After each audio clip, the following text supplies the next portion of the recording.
So, I just want to talk about the conflict of interest quick.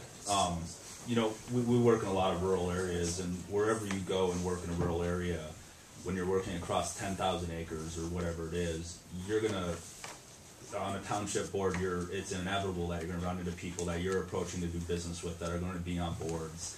And our practice, and it's a practice because we can't finance projects, we can't get lending if we have a permit that was voted on by someone with a conflict of interest.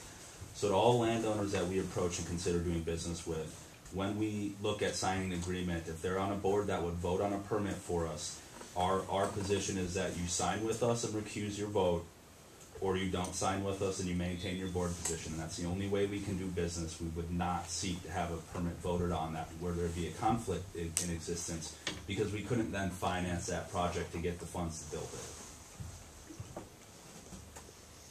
Does that include after the ordinance is set and done? Can that board member sign on then? After the ordinance is set and After done? you get done with a lease, and then another year from now, this board member signs on?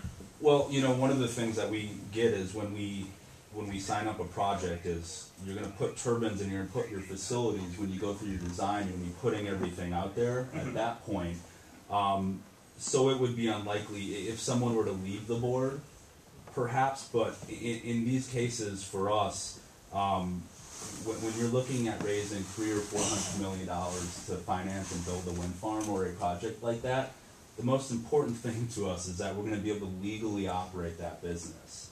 And that's why, you know, and I had this conversation with Wayne, and I've had this conversation with many people on township or county boards. Look, it's an agreement with us, and then you're recusing yourself from the vote, or you keep your board position and you don't sign with us, and we put that decision to them. It's Wayne's choice if he wants to work with us, and we're willing to go it, sign him up and go it, and have that vote, you know, with someone who would maybe be more in line to vote for something like that. But no, we're not going to sign agreements with people who vote on our permit. I just find it kind of ironic that many of our residents believe in limited government, responsible financial spending, lowering our federal deficit.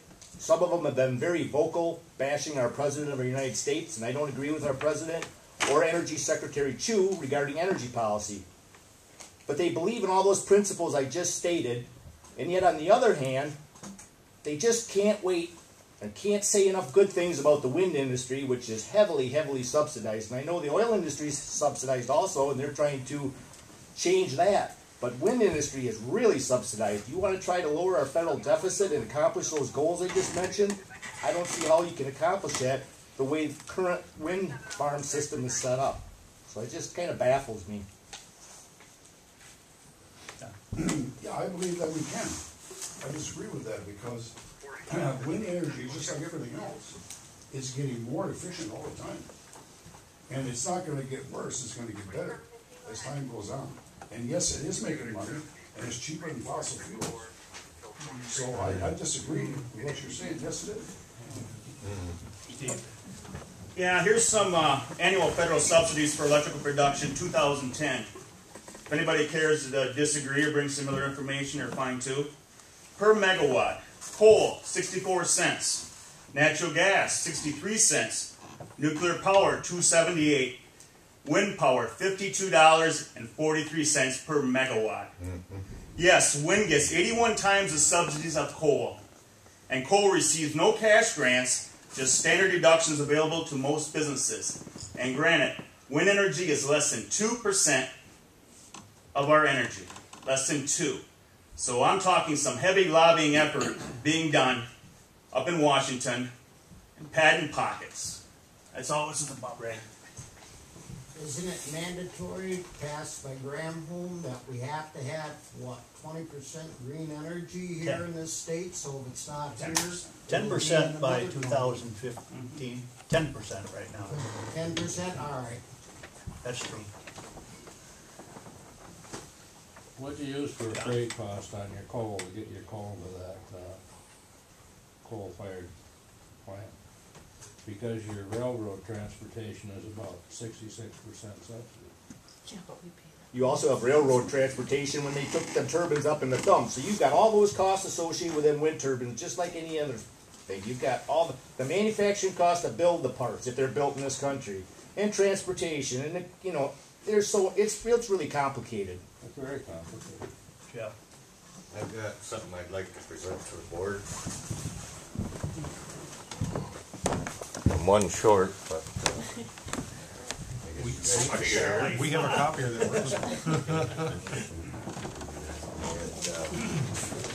I guess you can read it over and tell me if you're willing to sign that wind waiver.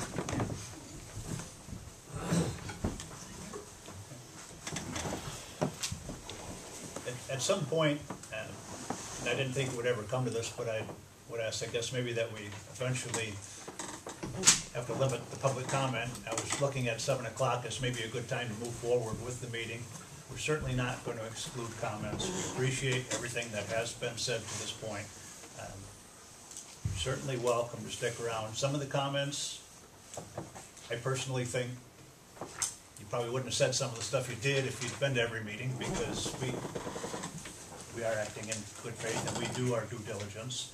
And I don't believe there was a conflict of interest implied on the water project. But well, according to Steve's statement, it was the statement that Steve Schwab just read on a conflict of interest, then there would have been. So I'm just, you know, I'm sorry, Don, but that's the way I read it and the way he just, you know, he just explained it. So.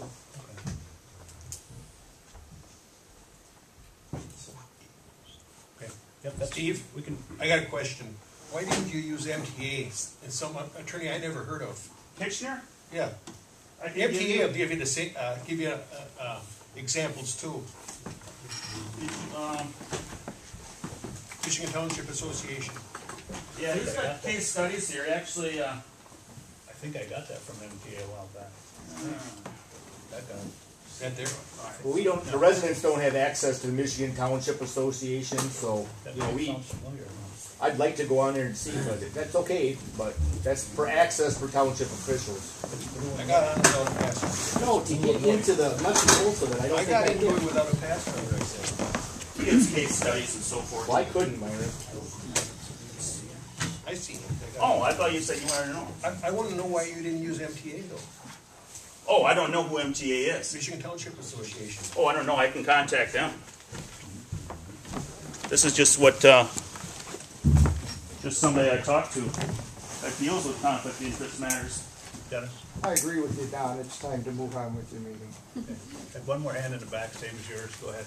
Yeah, I think you can go on the internet and find any figures you want to find to suit you, whatever you're in favor of. It can be, wind farms bring a lot of jobs, bring a lot to the economy, and the economy is bad. And I think the figures can be changed around. Here, all kinds of figures, and go to different search engine, you find them. Please feel free to contact each of us individually so that we can respond. Please do that.